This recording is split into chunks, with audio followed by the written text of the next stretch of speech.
حضرت ادریس علیه السلام د آدم علیه السلام نه بعد په مخ د ځمکه باندې دریم پیغمبر شمارل کیږي.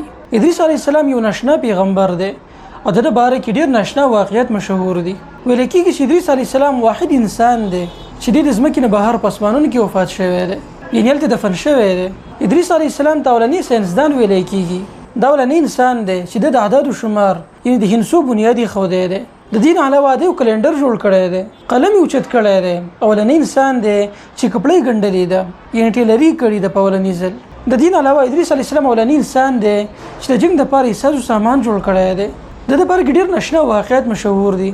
لکه د ادریس علیه السلام باره کې یو کتاب لیکل شوی دی د بوک اف ایناک په نوم باندې، او مشهور ده چې د ادریس علیه السلام په خپل لیکلی دی. او په دغه کتاب کې د باره کې ډیر ناشنا واقعیت لیکل شوی دي. په دې کتاب کې د ادریس علیه السلام ناشنا سفرونه را نقللي. د دې کتاب حقیقت څه دی؟ آیا واقعي د کتاب ادریس علیه السلام خپل لیکلی دی؟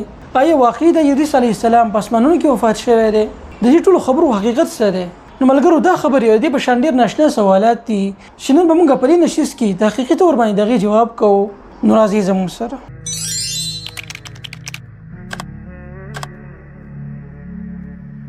نو ملګرو څنګه چې موږ تاسو په تیر شوي درس کې ویلو چې کله آدم علیه السلام وفات شو، هغه نه بعد دغه د اولاد دوه ډلو ته تقسیم شو. په یو ډله کې قابیل او دغه اولاد وو چې د سرکش او نافرمانه خلک وو.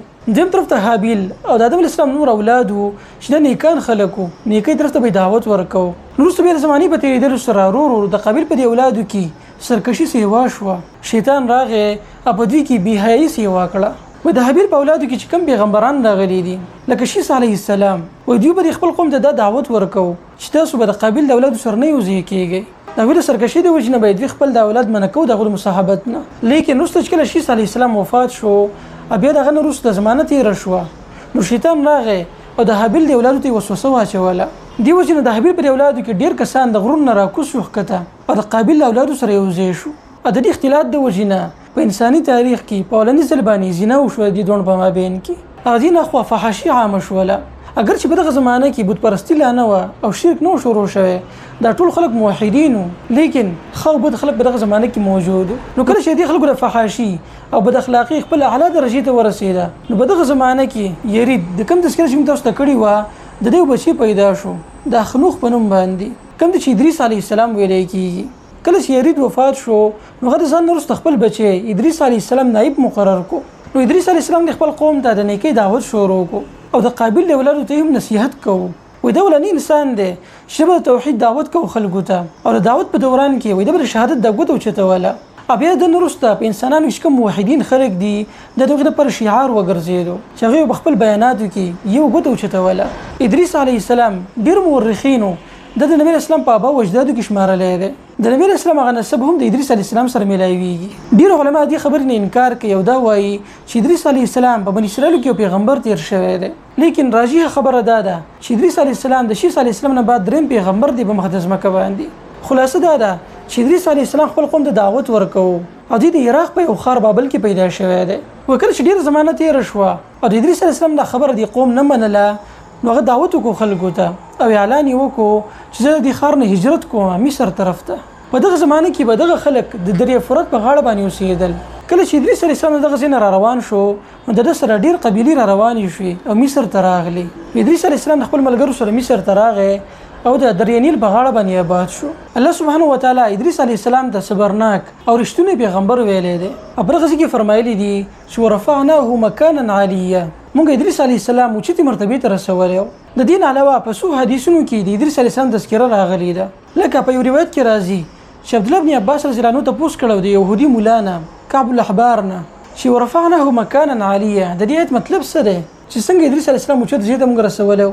نو په دغه ځای کې دغه یهودي مولا کوم چې مسلمان شوی و د ابن عباس رضی الله عنه ته یو ناشنا واقعه بیان کړه. د بوک اف ایناک چې کوم کتاب دی باقي د واقعه نقل شوی ده. و الله سبحانه وتعالی وحی وکړی ادریس علیه السلام ته او دی ورته وی چې ته تر څو پورې بزمکه کې ژوندې استه په زمانه کې څومره انسانان بزمکه کې آباد دي، د هر انسان په بدله کې به زه تعالی درجه درکوم، تعالی باجر او ثواب درکوم په دنیا کې. و ادریس علیه السلام په خبر سره ډیر خوشاله شو، تمنا یې وکړله چې زما د عمر د نورم سیوا شي. و ادریس علیه السلام یو فرشتي ته ووی چې ته ما بر اسمانونو ته بوزه چې زه ملک الموت سره میلاو شم او د هغې نه تپوس کوم چې زما څومره زندګي پاتې ده. او په بل روایت کې راځي چې ادریس علیه السلام دا ووی چې زه بر اسمانونو ته ځم او د الله نه سوال کوم چې زما د ژوند نور سیوا کې په دنیا کې. وې دې فرشتي د پیغمبر ځان سربر اسمانونو ته وخیجو وې څلورم اسمان کې ملاقات شو د ملک الموت سره. ملک الموت تاسو کو دغه فرشتي نجدا څوک دي سره نو هغه ورته ویل د مصر ادریس علی السلام دی. نو ملک الموت ډیر په حیرانتیا سره د وګتل او تعجب وکړو او دا وی چې الله سبحانه وتعالى مته امر کړو چې لاړ شه د ادریس علی السلام نه بس څلورم اسمان کې سا واخله. نو زه ډیر حیران شوم بری خبره باندې چې ادریس علی السلام خو بس مکه کې اوسېږي زه به څنګه راغنه په څلورم اسمان کې سا اخلم. نو په دغه ځای کې ملک الموت ادریس علی السلام نه سا واغستو او دغه ته وفات شو. ابي چې کله رسول الله صلی الله علیه وسلم د معراج په شپه باندې بر اسمانونو ته سفر کړو نو په دغه څلورم اسمان کې ملاقات شو د ادریس علی السلام سره. نو ملګرو دا روایت او قصه په دغه کتاب کې را نقل په يهوديانو کې ډیره مشهوره ده چې ادریس علی السلام په اسمانونو کې وفات شوی دی. لیکن د اسرایلی روایت دي او په صحیح حدیث کې چرته دې تذکره نه دراغلي. په یو بل حدیث کې د پیغمبر تذکره راغلي ده او یو صحابي ته پوښتنه کو د رسول الله صلی الله علیه وسلم نه په خاور باندې د لیکلو باره کې. نو رسول الله صلی الله علیه وسلم دغه صحابي ته فرمایل چې بهشک په پیغمبرانو کې پیغمبر د ستیر شوی دی چې هغه په خاور باندې لیکل کول. یعنی الله سبحانه وتعالى دغه پیغمبر ته په دې کار کې مهارت ورکړو. د خبر په ډیر روایت کې را نقل ابن کثیر رحم الله هم دا را نقل کړی ده. په اخر کې بیا دا ویلي دي چې دا روایت اکثر اسرایلی دي او د ادریس علی السلام باره کې صرف دغه دوه روایت را نقل په حدیثو کې کوم چې موږ تاسو ته بیان کړو. دین علاوه دغه کتاب کوم چې د بوک اف ایناک په نوم باندې مشهور دی اوس دې ته راځو. نو د بوک اف ایناک یو مشهور کتاب دی د يهوديانو او عیسایانو په مابین کې ډیر مشهور دی.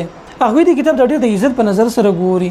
دا خو عقیده ده چې دا کتاب ادریس علی السلام خپل لیکلی دی او دا کتاب په مختلف قسمه بابونو باندې مشتمل دی. په یو کتاب کې دا واقعیت را نقل دي چې د اسمان فرشتي نازل شوي زمکې ته راغلي دوی د انسانانو سره ودونه وکړو ابي دغه نه نشته قسمه مخلوق پیدا شو. نو الله سبحانه وتعالى راولګي دغه ملایکی قید کړل په دنیا کې دوی ته ادریس علی السلام راولېږو. په بل یو باب کې د ادریس علی السلام باره کې واقع مشهوره ده چې هغه څنګه اسمانونو ته سفر کړو او پس مکه کې ګرځېدل. په بل باب کې دا تذکره ده چې ادریس علی السلام په خوبونه لیدل د نوح علی السلام د طوفان زمانه په خوب کې لیدلی و او وروسته بیا کوم قومونه برازي دغه عروج او زوال هغه ته ښودلی شوی و. بیا په بل باب کې د آخرت باره کې څه خبرې شوې دي. نو دا کتاب په ډېرو بابونو باندې مشتمل دی او په هغې کې مختلف قسمه واقعیت را نقل دي.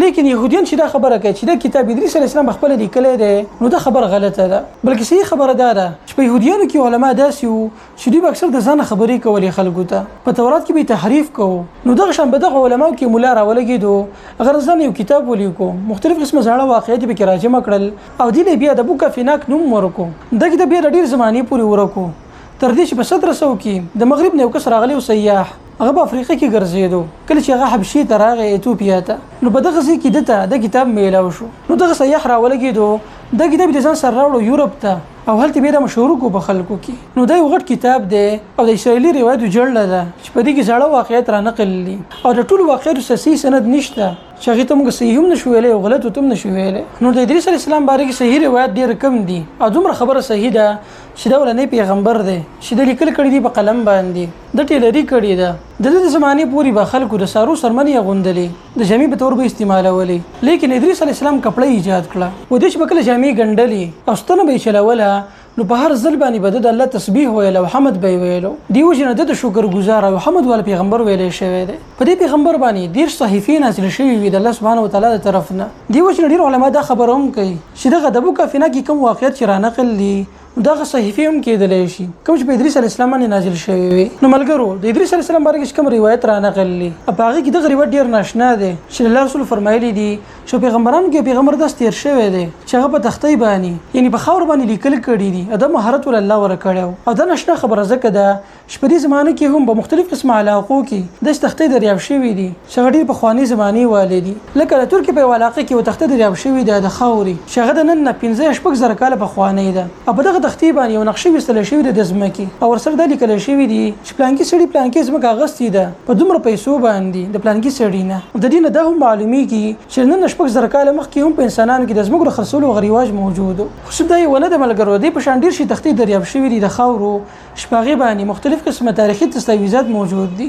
نو ملګرو د ادریس علیه السلام باره کې دا مختصر قسمه سیرت چې موږ تاسو ته وړاندې کوو د ده باره کې په قرآن او حدیث کې ډېر کم روایت را نقل دي او اکثر چې کوم قصې را نقل دي په ډېر کتابونو کې نو هغه اسرایلي دي چې موږ هغه تصدیق هم نشو کولای او تکذیب هم نشو کولای. وای کله چې ادریس علی السلام دعوت کوي خلکو ته نو په دغه دوران کې هغه 15 شاګردان پیدا کړل چې هغه به د ډېر سخت تابعداري کوله او نیکان خلکو. دغه 15 شاګردانو تذکره په قران کې مراغلي ده چې هغه ته ود سواع یغوس یعوق او نصر ویل شوی دي. وای دا 15 کسان ډېر نیکان خلکو او کله چې ادریس علی السلام وفات شو نو دی خلکو بعد نیکی دعوت کو دغه نه بعد دی خلکو ته لیکن دی 15 کسان ته پته نه و چې زموږ درسته به خلک په شرک اخته کیږي. نو کله چې د 15 کسان مړه شو نو دغه خلک راولګېدل د دوی جسدونه جوړ کړل له خاورې نه ابي د دوی بندګي شروع کړه او کله چې په خلکو کې شرک د حد نه زیات سیوا شو نو الله سبحانه وتعالى دی خلکو ته نوح علی السلام راولېګو.